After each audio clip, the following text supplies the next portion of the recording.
Mário, E aí? firme e Beleza? forte? Tranquilo? Tranquilo. E a política? Política tá aí. Rapaz, campanha, hein? Quente. Tá quente. Campanha tá, ó, pegando fogo, cara. Rapaz, já chegando a época agora que os candidatos começam a ficar nervosos. Nervosos. E nós também, né? É, menos, né, Mário? Eu fico bastante. Você fica mais Fico. porque eu já sou mais antigo e tal, já estou acostumado. Eu gosto de ver candidato nervoso. Você gosta? Adoro. Eu não gosto, Adoro. não. Ih, rapaz. Candidato nervoso ganha mais voto. Ele fica mais acelerado, fala mais rápido, não sei o quê. Tá? E aí?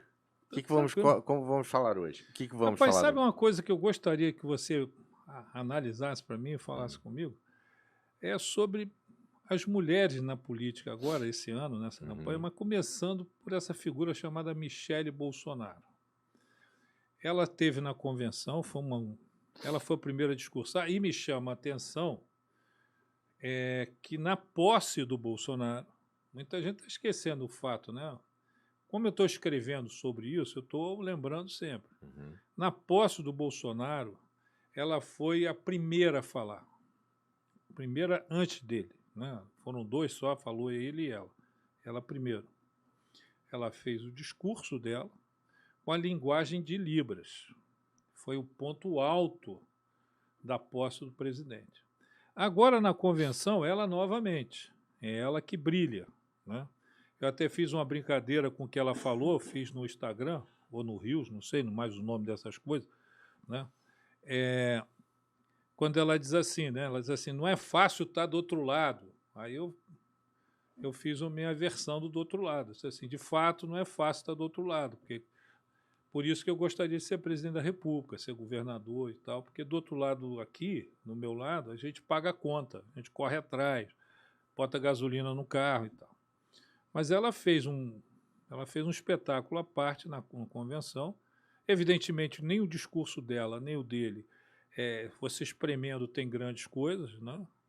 Mas ela passou uma força muito grande naquele momento.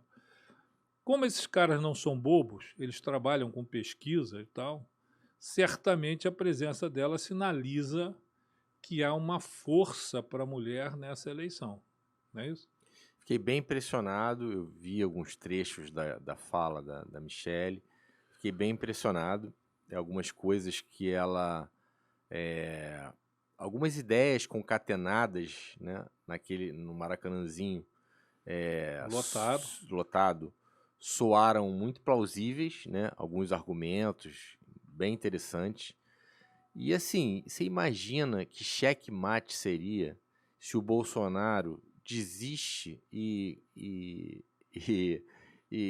coloca a Michele como candidata a presidente? Acabou, né? O Lula. Como é que ele vai bater na Michele, né? Acabou o Lula. Quer dizer, o Bolsonaro hoje, ele de fato, ele tem um problema seríssimo para ele resolver, né? Que é a rejeição entre os mais pobres e a rejeição entre as mulheres. O Bolsonaro, ele conseguiu construir esse problema na pandemia. Se não houvesse pandemia, a eleição do Bolsonaro se encaminharia com... A reeleição do Bolsonaro se encaminharia com tranquilidade. Mas ele... né, a arrogância, a prepotência, a sensação de que ele era uma espécie de imperador e que estava ali amparado por 55 milhões de eleitores, que aquilo ali bastava para ele chegar agora perto da eleição e ganhar com Vou dizer a você, sem medo de ser agressivo, a estupidez dele. O Bolsonaro mostrou ser um sujeito, de certa forma, estúpido nas atitudes dele. Porque umas atitudes sem medir, né? Ele não mede as atitudes dele, ele não mede a consequência daquilo que ele faz. Parece um pouco um garotinho, né? Quer dizer, aquela coisa assim de eu saio fazendo o que eu acho que é isso, como foi aquela greve de fome do garotinho que marcou para o resto da vida a história política dele. O Bolsonaro é isso, ele acha que tem que fazer, ele faz. Quando surge a pandemia, ele toma um susto, porque o Brasil vinha crescendo, ninguém sabia como é que ia acabar aquela história, aí ele resolve encarar a medicina. O que o Bolsonaro fez foi encarar a medicina. Ele, sem ser médico, sem ter nenhuma estrutura de informação, ele compra a briga de um remédio porque usava no exército, não sei o quê, e sai com esse remédio na mão, igual um Dom Quixote, com uma lança, matando e mordendo para todo lado. E aí, não tivesse a pandemia, ele não teria feito isso, ele estaria muito bem. Eu lembro claramente aquele pronunciamento que ele fez, que ele não aconteceria nada se ele pegasse Covid, que ele tinha histórico de atleta, que seria um resfriadinho, no máximo, uma gripezinha. O cara que escreveu aquilo... É idiota. Esse cara deveria ser exposto em praça pública e tomar pedrada, porque é um completo idiota, né? Porque você possivelmente é o filho, né? O Carlos. O Carlos? Possivelmente. Carlos Bolsonaro? Isso não é só idiota, né, Marcos? Assim, quando eu vi, eu tava no gabinete... Eu vou dizer para você o seguinte, Carlos Bolsonaro é um estrago, é um tsunami na vida do presidente. Um estrago grande.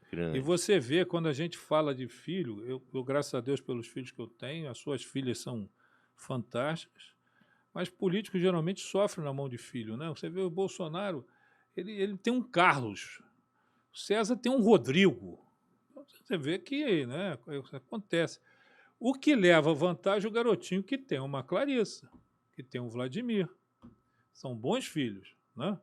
Que tem a cabeça no lugar, que somam com o pai, que vão junto, né? Não tem essa história, né, do Rodrigo destruir o pai, o César Maia, o outro, o Carlos, destrói o Jair Bolsonaro. Todo dia desde que começou esse troço, né? Agora você vê, né, Jackson, a entrada da Michelle Bolsonaro na campanha, na pré-campanha, né? Segundo a pesquisa do Datafolha, não mexeu em nada nos números, né? Não mexeu absolutamente nada. Agora, qual será o papel da Michelle Bolsonaro na campanha eleitoral, né? Como Bolsonaro vai ter marqueteiro dessa vez? Acho que não. Bom, não sei.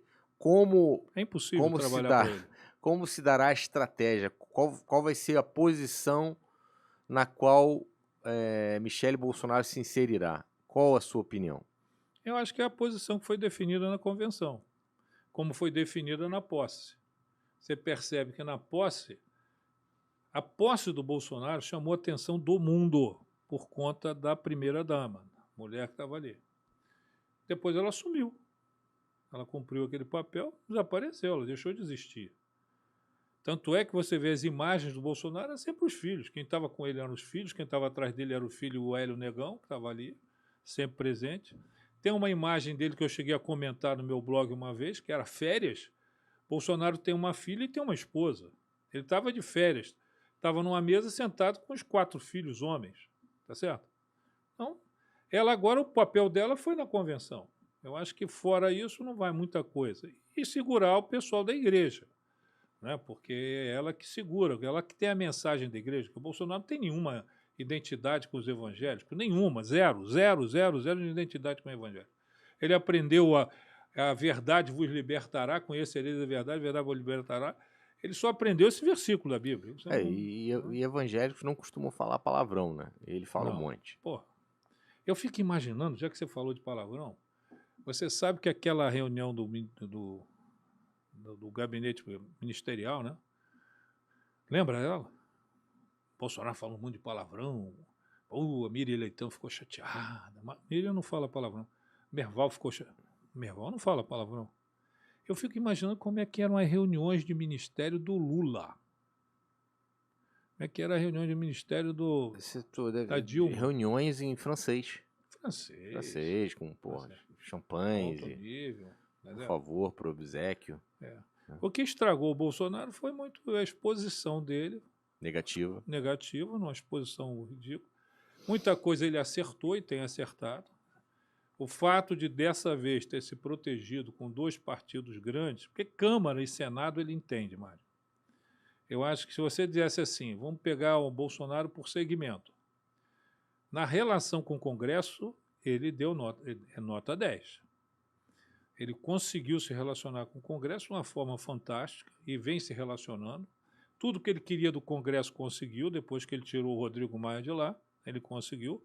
O Rodrigo Pacheco resolveu sair fora agora, ficou distante disso, tentou ir para a esquerda, porque precisa disso em Minas, Mas ele comanda lá. Quem comanda o Senado e quem comanda a Câmara é o Bolsonaro. Bolsonaro fez um carinho enorme no PP, trouxe o PP para dentro do governo, entregou ao Ciro Nogueira, o chefe da Casa Civil, antes de tomar a decisão de que o partido iria. Depois que ele acertou o PP, ele foi lá e trouxe o PL com ele. Então, nessa arte, ele é bom, né? Diminuiu muito as falas comprometedoras, é verdade, isso que ele diminuiu muito, mas ele durante todo o governo, foi um desastre. Ele podia ter ganho essa eleição antes de começar. É muito desastre, muita coisa. Pô, foi chamar a esposa da... Ele bota a esposa dele hoje, tá? Mas foi chamar a esposa do Macron de velha, feia. Horrível. Horrível. Isso foi afastando ele das pessoas. Você não tem a dúvida, Jackson, que esse monte de material negativo contra o Bolsonaro, né? Especialmente em relação a mulheres, né? Foi produzido por ele. Esse material vai ser muito usado na campanha. Mas que foi provocado por ele. Exatamente. Ele mesmo construiu material negativo contra a sua própria campanha, né? Como a imprensa, em outro dado, como a imprensa, ela é hoje quase que exclusivamente mulheres, isso é um outro fato que a gente tem que analisar, não do fato de ser mulheres, mas da reação dele. Toda vez que ele foi agressivo com um jornalista, ele era agressivo com uma mulher. E tem uma outra coisa, né, Jackson? Hoje, as classes mais baixas, classes que mais precisam, né, elas estão passando por sérias dificuldades. Dificuldades financeiras. Estão trocando a carne pelo ovo e pelo frango, né? Então, o que está acontecendo? A mulher vai fazer as compras e volta para casa e detona o Brasil que existe hoje para o marido. Então, a mulher está influenciando o eleitorado masculino também. Ela influencia. Sem dúvida. Ela influencia. Agora, eu só acho que é uma personalidade forte hoje, decisiva numa eleição. Os políticos estão entendendo isso, por isso Michele estava na convenção. Vejo no Rio de Janeiro a candidatura da Clarissa, tem dito isso sempre, sempre. Até onde eu vou, eu vejo. Eu tenho uma certa admiração pela força dela, né? Convivi com ela em lado quase oposto na prefeitura do Rio, porque ela e o índio não se bicavam de jeito nenhum, mais por culpa do índio que dela. Se bicavam de jeito nenhum. Mas ela tem uma força, uma presença, né? Ela é jovem, fala bem, se coloca bem. Então você vê isso. Vê isso na Simone Tebet, disputando a presidência da República. Pode ser que nenhuma delas chegue nesse momento, né? Porque se o Bolsonaro foi eleito, Michele, primeira-dama. Você ganha a eleição com Clarissa. É uma mulher no Senado da República no Rio de Janeiro, que eu acho que nunca houve. Não, teve Benedita, se não me engano. Né? E você vai para o quadro nacional, a Simone disputando a presidência da República com a força que ela está disputando. Né? Já tivemos lá a disputa, a Marina Silva disputou, não foi bom negócio. Por quê? Porque masculinizou a campanha da Marina. Heloísa Helena masculinizou a campanha, a Simone está mantendo a campanha dentro do campo feminino. Né? É isso aí. Eu acho que a gente precisava trazer para esse programa uma mulher, não é? Sem dúvida. O que você acha de a gente começar a convidar pessoas para o nosso podcast? Eu adorei, cara. Nós tivemos já 2 convidados que foram sensacionais, né? Hoje a gente vê claramente que há a possibilidade de se ter mais uma pessoa para a gente começar... Bater bola. Mas gente que seja igual com o Cláudio Castro. Gente que concorde. Né, Mário? Vamos trazer gente que, para debater, para conversar, vai ser muito bom. Eu vou gostar. Apesar de que a sua companhia já me basta. A sua companhia? Olha, o Quintino, Desculpa, Quintino. Foi mal, cara. Foi mal. Falou, gente. Tchau.